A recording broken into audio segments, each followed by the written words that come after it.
Doctor Yunus বাংলাদেশের ক্ষমতায় বসে বাংলাদেশকে একটা লুটের রাজ্য বানিয়েছে। বাংলাদেশের অর্থনীতিকে, বাংলাদেশের রাজনীতিকে, বাংলাদেশের সংস্কৃতিকে পুরোপুরি ধ্বংস করে দিয়েছেন এই পাপিষ্ট।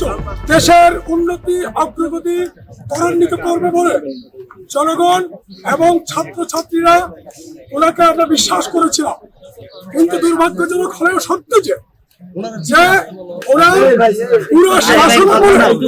পুরো শাসন আমলে তিনি রাষ্ট্রকে ব্যক্তির সম্পত্তি বানিয়েছেন, কয়েকজন ব্যক্তির সম্পত্তি বানিয়েছেন। এই ডক্টর ইউনূস সাহেব যখন প্রথম নোবেল পান, আমি আবুদের ভাবিল্লার এই ঢাকা বিশ্ববিদ্যালয়ে প্রথম অভিনন্দন জানিয়ে মিছিল বের করি।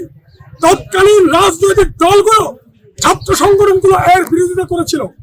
আমরা বাংলাদেশের একমাত্র স্মার্ট সিটি বসুন্ধরা এখন আরো নিরাপদ, আধুনিকতায় আরো এক ধাপ এগিয়ে।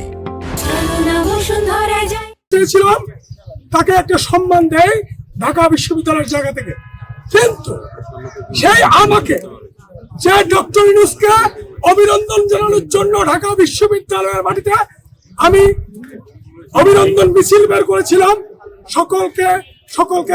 সকলকে তোয়াক্কা না করে, সেই ডক্টর ইউনূস বাংলাদেশের ক্ষমতায় বসে বাংলাদেশকে একটা লুটের রাজ্য বানিয়েছে। বাংলাদেশের অর্থনীতিকে, বাংলাদেশের রাজনীতিকে, বাংলাদেশের সামাজিক অর্থনীতিকে, সামাজিক নীতিকে, বাংলাদেশের সংস্কৃতিকে পুরোপুরি ধ্বংস করে দিয়েছেন এই পাপিষ্ট।